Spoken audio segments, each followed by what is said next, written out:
Before dawn in Russia's Bryansk region, a blinding flash shattered the darkness. It was October 17, 2025, 4:17 a.m. A train loaded with $800 million in North Korean artillery sped toward Ukraine, but never made it. Ukraine struck deep inside Russia, igniting massive explosions. Destroying the train here crippled a key supply line, blocking tracks for days. For Ukraine, every shell destroyed meant lives saved. The attack proved Ukraine could strike deep and change the war's trajectory. Ukraine could now reach and destroy Russia's most valuable assets far from the front. The Bryansk explosion was the result of a desperate alliance: Russia and North Korea. With its own stockpiles dwindling, Moscow traded food, fuel, and technology for millions of North Korean shells. Satellite images revealed a steady flow of cargo ships from North Korea to Russia, then trains westward to Ukraine. This partnership violated UN sanctions, but for both regimes, survival trumped legality. North Korea gained resources and tech. Russia got the firepower to sustain its war. The destroyed train was a key link in this clandestine supply chain, a major monthly shipment now gone. The message was clear: Ukraine and its allies are watching, and these secret deals are vulnerable. Every ship, train, and warehouse is now a target. The lifeline keeping Russia's artillery strategy alive is fragile and can be severed at any moment.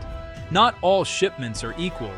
The Bryansk train was a jackpot, packed with 152 and 122 mm shells, the backbone of Russia's artillery.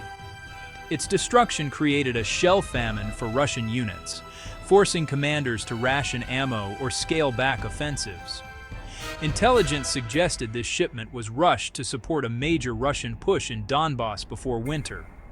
Now that offensive is delayed or canceled, giving Ukraine time to reinforce. In modern war, logistics are everything. Destroying a supply line can outweigh a dozen battlefield victories. Russia's reliance on predictable, exposed railways is a weakness Ukraine exploited. Striking deep inside Russia forced Moscow to divert resources to protect supply lines, stretching its military thin. Every soldier guarding a railway is one less on the front. The attack exposed Russia's vulnerabilities and forced it into a costly logistical scramble. Ukraine's strike was a masterclass in targeting what matters most: the enemy's ability to fight. The war's momentum shifted with a single well-placed blow. This wasn't luck. It was the result of weeks of meticulous intelligence work.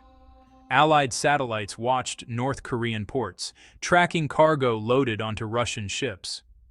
Once in Russia, Ukrainian intelligence and local informants followed the cargo's transfer onto a special military train. Human sources confirmed the shipment's contents and security, turning satellite data into actionable targets. The train's journey, over 5,000 kilometers, was monitored by satellites, electronic eavesdropping, and a network of partisans. Real-time updates created a digital trail, allowing Ukrainian planners to predict its movements. The strike location was chosen for maximum impact, a remote stretch of the Bryansk corridor, far from civilians. Patience paid off. The trap was set where the train was most vulnerable, and the response would be slow. Ukraine waited for the perfect moment, then struck with precision.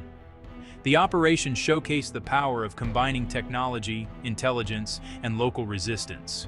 The attack was a showcase of modern warfare: precision, coordination, and technology.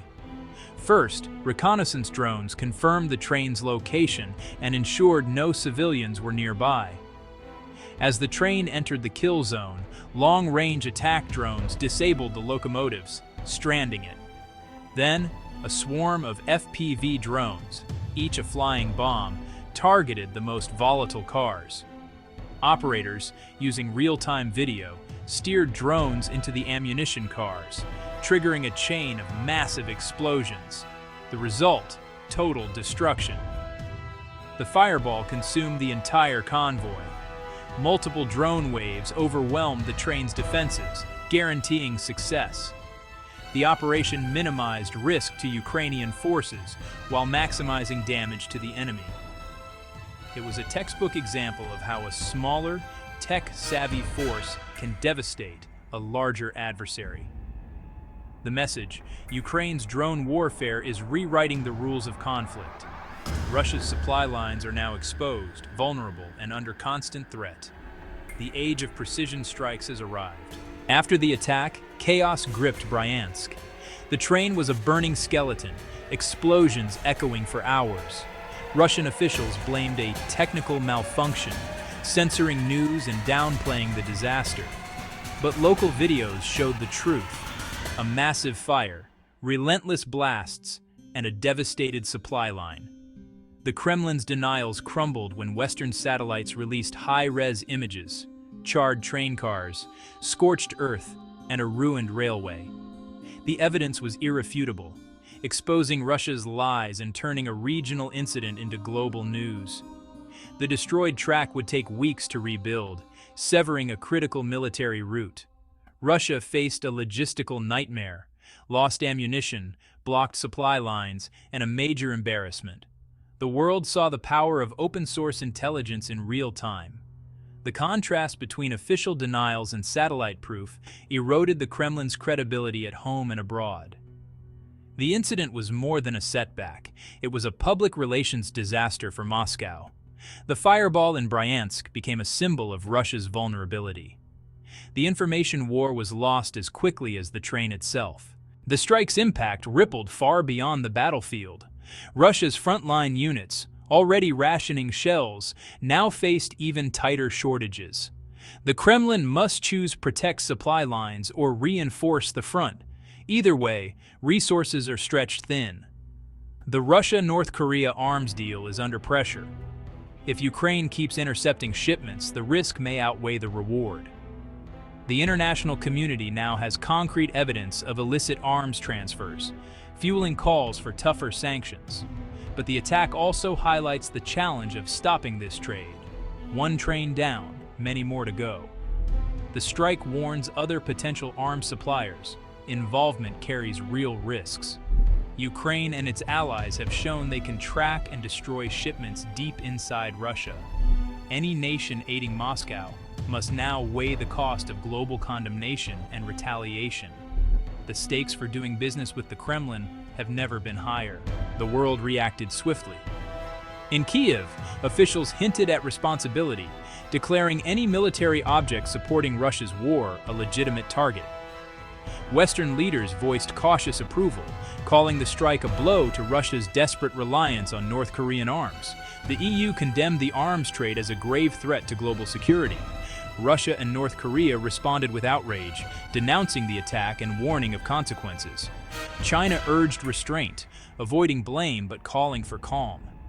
The UN expressed concern over escalation and the risks of attacks on hazardous infrastructure. Calls for diplomacy were drowned out by the reality of a war entering a new, unpredictable phase. The strike showed that battlefield actions now outpace diplomatic efforts. The destruction of the North Korean ammo train marks a turning point. A victory of intelligence, technology, and precision over brute force. Ukraine's new doctrine targets logistics, not just front lines, using drones and real-time intelligence to strike deep and disrupt.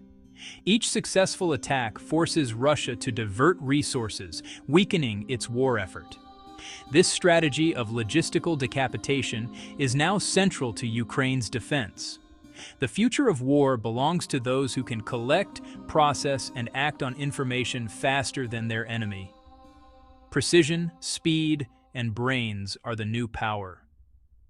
Ukraine's innovation offers a blueprint for smaller nations facing larger foes. The Bryansk fireball wasn't just the end of a train, it was the dawn of a new era in warfare.